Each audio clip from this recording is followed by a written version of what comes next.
Welcome to the DesignRush podcast. I'm your host, Kia Johnson.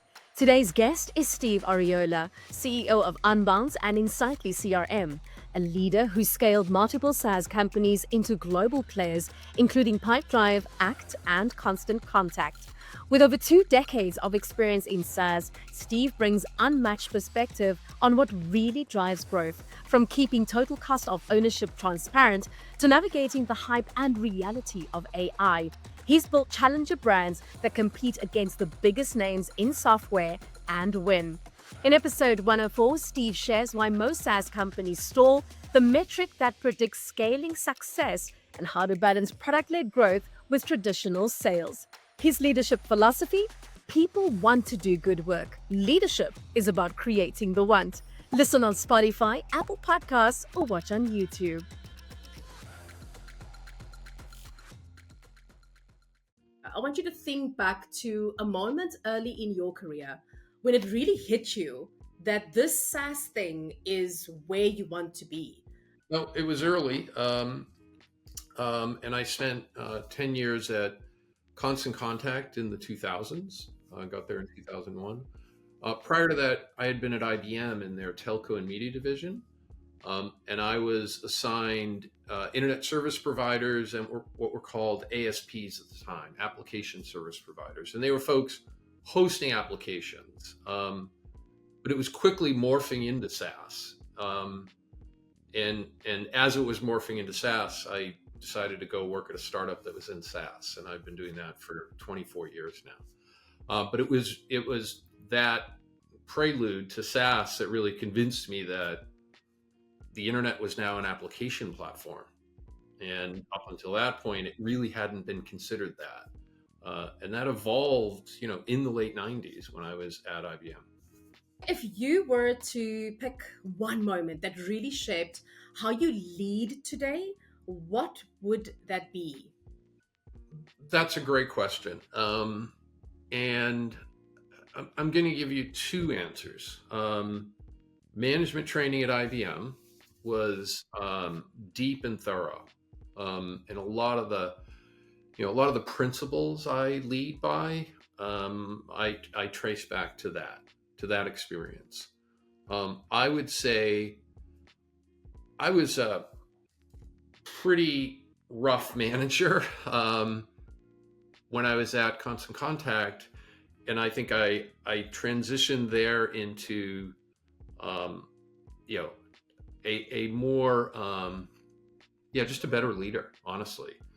And I sort of lifted my game up beyond really hunting down people who weren't accomplishing tasks to providing vision and direction and really helping people more than driving people. That was the big transition for me. And I don't know if it was a moment or a process. And I think it was more of a process, probably in that experience. Could you maybe expand on the principles that you feel are those that you are in alignment with right now in terms of your leadership? I'll keep this brief. People want to do good work, right? You have to start with that assumption. You have to constantly keep that in mind. They really do want to do good work. People do what they want to do. They don't do what you tell them to do. And they may pretend to do what you're telling them to do, but eventually they end up reverting to what they want to do. So leadership is about creating the want, right? And you create the want through vision, optimism, excitement, and making sure that people, buy into that. And some people pretend to buy in. You get good at sort of figuring that out as well. But that's really the key is just understanding, how people make conclusions about what they're going to do, and bringing that up and making sure that it's aligned. Yeah.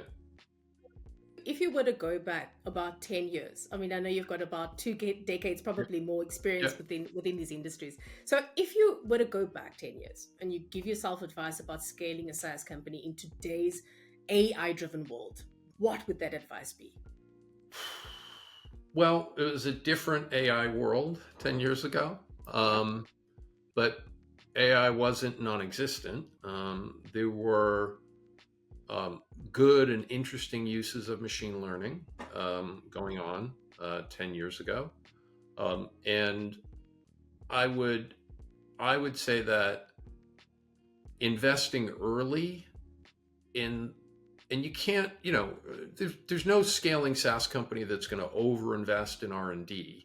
Um, you might, you certainly, if you're Salesforce, you can do that. And you can have a lab and people off doing very creative things that may or may not pan out. Um, Generally, scaling SaaS businesses don't have that kind of a cushion. You know, they're trying to build things that work now. So I would focus more on AI 10 years ago, on the applications that make sense at the time, but continue to expand that as you grow, so that you're meeting the market where it is, right? And right now, it's just a great time to be investing in AI. What would you say is actually the number one pain point that you see SaaS companies struggling with as they try to grow? And also, I mean, just sort of building on that, why do so many get stuck in your experience and in your opinion? Yeah. So growth in SaaS right now, I think there's macro forces making it difficult in the last couple of years, and I think everyone is wrestling with that. But beyond that, um, I honestly think that not everyone is going to really be able to figure out how to utilize AI right now and how to build a strategy for using it in the future. I think that is difficult right now. There are folks leading the pack and building things that land well and are effective. I think Salesforce has had success with an AI, agent, and that's certainly a model. But I think that's probably the most difficult thing because we're in such unprecedented places right now, and in what AI is possibly going to do. I think that Microsoft and their view of it is very comprehensive, and they're moving as quickly as they can. I don't know that SaaS is dead, but the way that we interact with business applications is going to change pretty quickly, and understanding how you can harness that change in a way that doesn't create the kind of experience with your customers that potentially blows a hole in your business. You could implement AI in a way that just doesn't work for people or doesn't make sense, in the moment, or takes a long time to gain adoption, right? That makes running your business difficult because when you make investments, you also have to forecast the return on that investment. We all have investors and boards, and it's tricky, right? We're making AI investments and we're forecasting the impact of those AI investments. And, the degree of certainty right now on the return on the investments you're making, that sort of confidence interval is pretty damn wide. And that's really difficult when you're running a company, to make those decisions. Unless you have, billions of dollars and a lab and, the room and the cushion to go experiment. And so that, I think, is probably one of the biggest challenges right now around growth is knowing what investments to make and where and what SaaS is going to look like in a year. UX has a big role in this, right? You need to be prototyping and testing because the way users interact with SaaS is going to change drastically. Well, the big word now is agentic AI, and the intent with agents is they become autonomous and just go do things. I think it'll be a while. I think that review and approve, that kind of control for the user is going to be a stage that we have to go through. and how quickly we get to trust and confidence in agents to be autonomous. That's, I think that, the answer to that is tricky and, one that we don't have an answer for yet. So could be 5 years, could be 5 months, don't know. So if you were to kind of point out like three, I mean, even two or three common mistakes that like founders or leaders make when they're trying to scale too quickly. Be careful about being too forward looking and and reacting to what you see as the need to expand your breadth. So that's a long way of saying stay focused, on a narrow use case and a narrow feature set, and getting product market fit, in a very narrowed, focused way. In terms of that sort of approach, there's a lot of pressure when you raise money to accelerate, right? And and it depends on what cycle we're in. There was a time when you raised 5, 10, $15 million, and the message was go fast. And by the way, you're going to be raising another round of funding in 1.5 to 2 years. And there are times when there's a lot of pressure to get on that sort of treadmill. It's not a treadmill, but it's one way of doing it. And that can be it can be challenging to stay focused and incremental when there is that kind of pressure. So, there's a lot of variables involved in deciding how to approach these things. But I would say in general, early looking for product market fit, and then getting product market fit and looking for growth, stay very focused, stay narrow, until you achieve product market fit, you achieve a reliable growth strategy, and you have the room to start thinking about product 2, or hey, this needs to be more of a platform. We need to build an ecosystem. I mean, all of those things that you're going to want to do early, being very careful about when you start doing that, and don't be too late either. That's the other downside. I've seen you waited too long and you're scrambling and you're big now and you're buying companies trying to integrate them because you're a one-trick pony and you got big. That's not good either. So yeah, I think there's a lot of certainly science in that, but it's kind of an art, I think. What is the smart way, would you say, to balance product-led growth versus a traditional sales-driven approach? Yeah. I think people think about them as sort of separate and distinct. I think that product-led growth can feed a sales approach, a direct selling approach. And I think product-led growth is usually about a free trial, marketing, and maybe some light selling motion to get them to convert to paying, and then getting them onboarded. And it's a lot about communication and trial. UX has a big, intense role, and all of that. And people think that, well, if you do that, you can't do direct selling. You can't do both. And I think that's not true, because you should have a decent mix of small, medium, and large is sort of the ideal. You should have the option of going up market. You may not want to go too far up market, because then you start to change your product in a way that is difficult to keep that product-led growth engine going. So I don't think it's very small to enterprise, but it is some range, and the direct selling should be happening just above and further up from that PLG level of customer.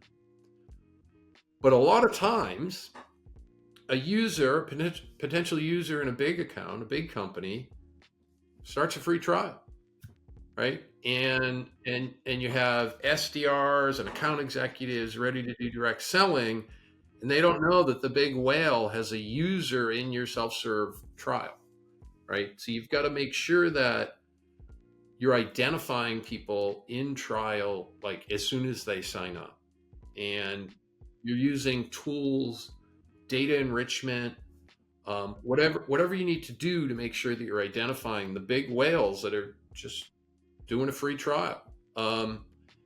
And so you've got to have some connection there. So I don't see them as distinct. I see them as sort of feeding a direct selling motion out of a self-serve product-led growth motion. So, Steve, I mean, you're talking about the tools to identify the big whale. Are there a couple that you can of examples that you can share with us?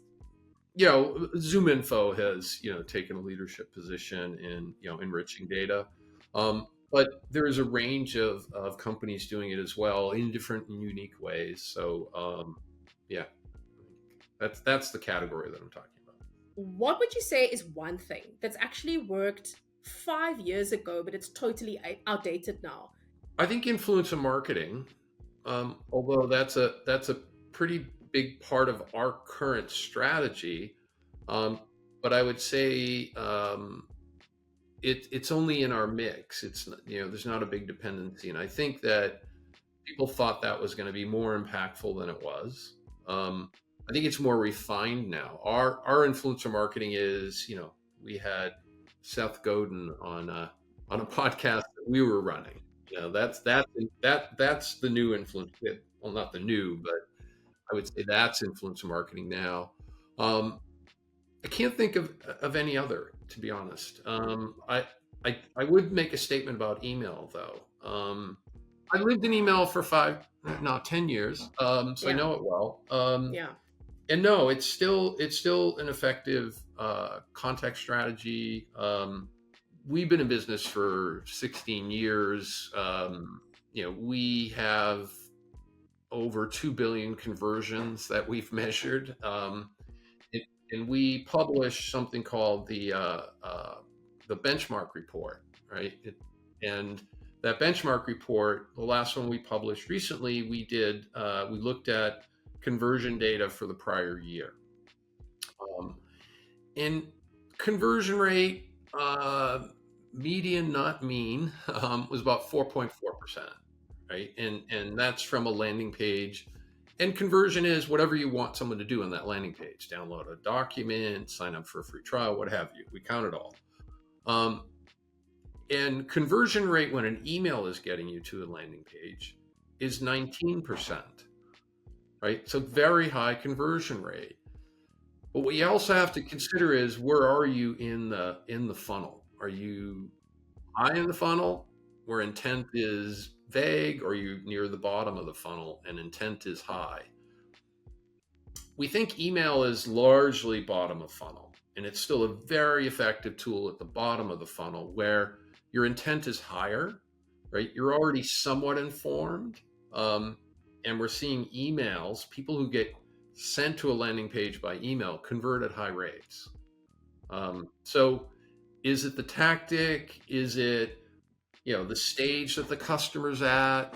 Yes to all of it. But the bottom line is, it's still effective.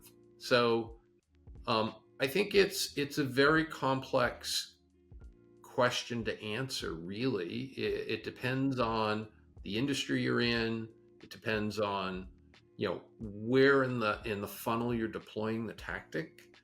So I would say that nothing's off the table for me relative to what was going on 5 years ago.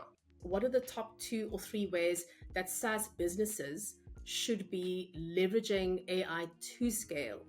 So if you want to leverage AI for scaling, every part of your business should have an AI strategy. So who's running support, right? Are they using current, advanced, chatbots on the front end? Are they using them effectively? And is it impacting those core metrics that you look at around support? Time to resolution, time to response, things like that. If you're in marketing and your task is to get more people to sign up for a free trial, well, that moment on the website when they have intent and they click on the free trial button and they're looking at the pricing matrix and they're about to fill out a form, Um, are they engaged with a chatbot, right? Is there some, autonomous chatbot interacting with them in a way that helps them? Um, and in all of these uses of AI around the business, you should be A/B testing, right? You got to prove that it's having an impact, and prove that it's having an impact, well beyond the investment you're going to have to make in it. So that's how I do it. Amazing. And then if you were to look at like the first thing that they should focus on to get real value fast, would those be sort of the key things to start out with that you Sure. just mentioned right now? Yep.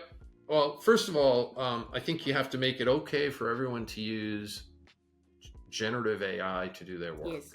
Yes. Right. And we sort of, I think we're out of this phase, but we've been in a phase, I think, where people are using ChatGPT, but not telling anyone. And their managers are saying, "Wow, you're getting way more productive," and they're wanting to take credit for all of that.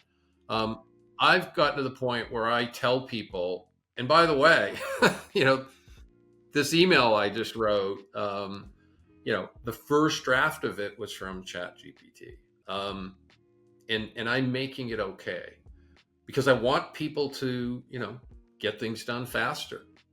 Why not? That's who doesn't want that? Now, I also think that you have to have sort of mental guardrails around it, right? I find that it's very good at structuring the way you're going to communicate, but a lot of times the prose that it generates can be pablum, quite honestly. And I find myself taking as much time in the rewrite as I would have taken if I had just written it. Structuring the organization is pretty valuable. And sometimes the prose is valuable, but I usually end up rewriting it.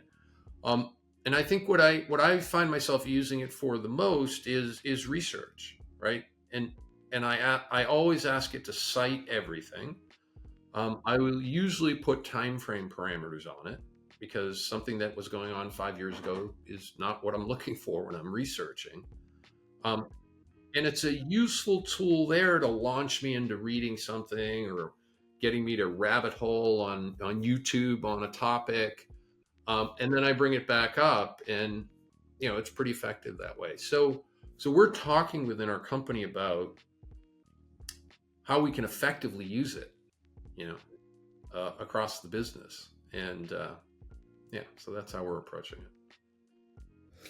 Well, I mean, and then speaking to that, I mean, is there anything you can share with us in terms of just that efficacy that you're talking about, that you're looking at for the business? Yeah, I'll stick with my own reaction to it and how I'm using it. We are using it in some fundamental ways, but yeah, I'll hang on to that because it hasn't worked its way out yet, right? We're still using it in a variety of ways, and some of those ways are not bearing fruit, and some are.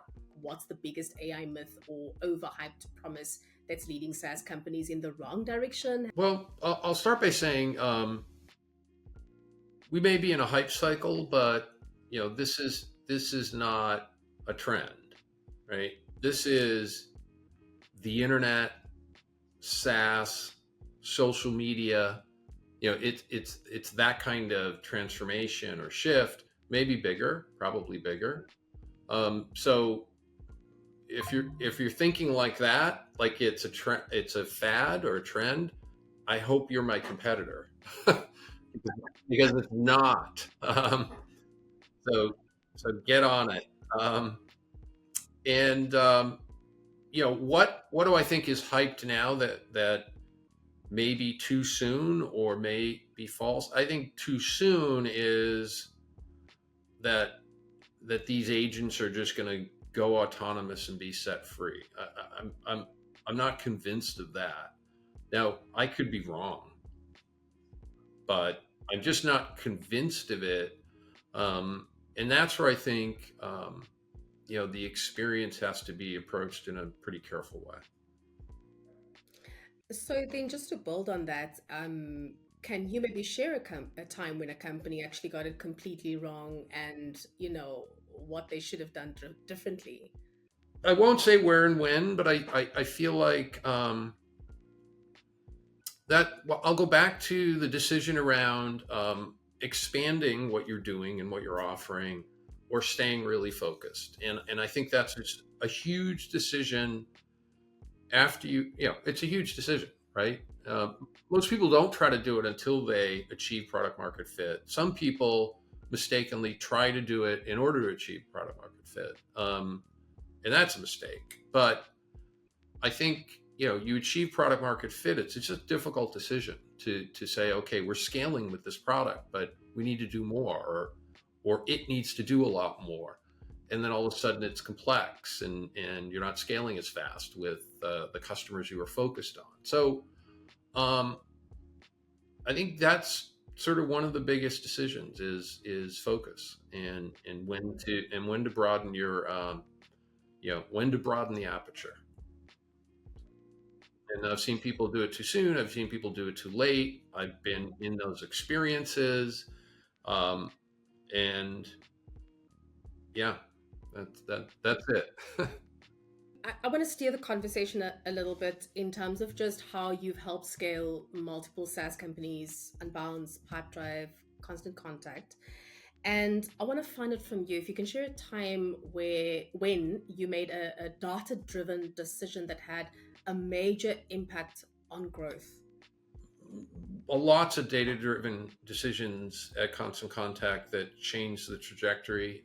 Honestly, I can't even remember at this point what I was advocating for or not. But most of the things that we did worked, so that was very exciting. I think at Pipedrive, it was a product-led growth motion that I advocated for light selling during free trial at scale, at volume. And that was a model that I was part of introducing at Constant Contact. And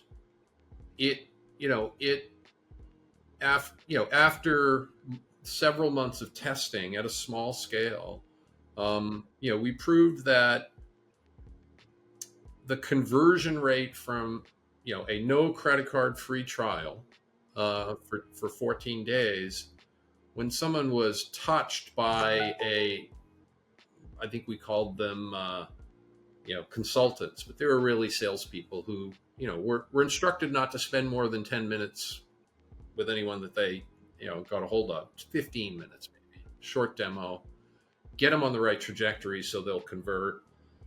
Those folks that were touched in that way converted at 7-8% higher, which was easy to quantify, multiplying by average monthly revenue from a new paying customer, and cleared the hurdle rate to staff up a group to do more of that.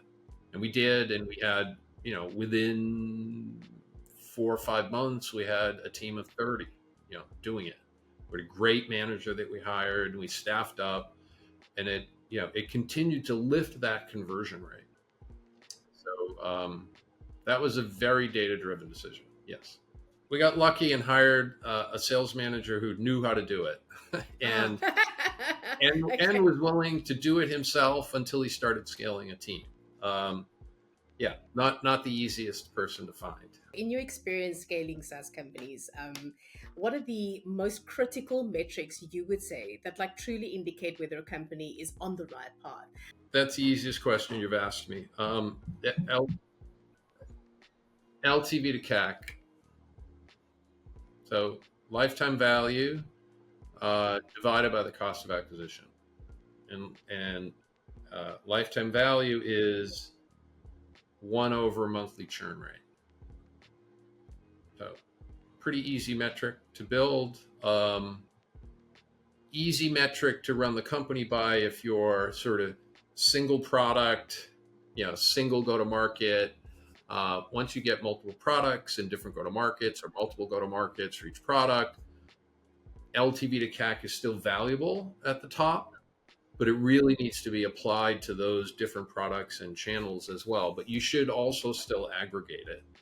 And if it's not 3x, your business is not going to scale it might scale, but it's going to be tough to achieve profitability. So you want at least 3x, ideally 5x. So, I mean, that's sort of like a benchmark that you're setting right now, just in terms of the metric itself. But I mean, have you ever had a time where tracking the right or the wrong metric actually completely changed your approach to scaling? I wouldn't say there's any one metric that caused me to see something differently, but I would say it's the metrics that um, told me that a particular tactic wasn't right, or a new tactic wasn't right. But I can't say that a new metric that I wasn't aware of that I started using gave me insights that caused me to change. But that might be because, you know, I was in an intensely, metrics driven environment 24 Yeah. years ago when I started working at Constant Contact, and stayed in that. So, and by 2007, I think it was when Bessemer published, the big white paper on SaaS metrics, and honestly, we could have written it. We were already doing it. It was very, yeah, big confirmation of what we've been focused on. So I think I've been swimming in such a diversity of metrics for so long that I just haven't encountered like a new one that gave me some new insight. But I definitely have had new tactics, succeed or fail based on a core set of SaaS metrics. At DesignRush, we connect businesses with top agencies and service providers. So when Unbounce looks for an agency partner, what are the key qualities or factors that make an agency stand out as the right fit? Well, obviously they need to be good candidates for what we do. And, we focus on agencies, and we have a unique program and a unique pricing scheme for agencies that actually scales to manage lots and lots of customers. And I think agencies come in, a variety. I won't try to articulate all of that. I'll just say that, we have a lot of success with agencies that are, really intensely on the hook for generating leads, right? But that's changing and expanding. We have a landing page solution that scales well for agencies, but it's really it's also an experimentation and an optimization platform. And, it's got A/B testing capabilities, traffic routing. So it really is an optimization platform. And to the extent that they use that does take us into different kinds of agencies, but really still agencies that are intensely focused on metrics and things like that.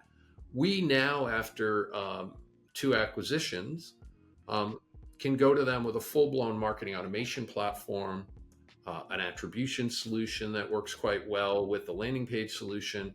So our portfolio of what we're providing to agencies has expanded. And as that expands, we're starting to look at different types of agencies, that we could land well with. That's fantastic. Steve, thank you so much for your time here on the DesignRush podcast. It's been an absolute pleasure chatting with you. You provided some amazing insights. I look forward to connecting with you in the future again. Thank you. Same here. Thanks, Kia. So, bye. Bye-bye. Curious about what top brands look for when choosing an agency? Tune into our latest episodes where we reveal the decision-making secrets of leading brands. Subscribe to the DesignRush podcast and stay ahead of the competition.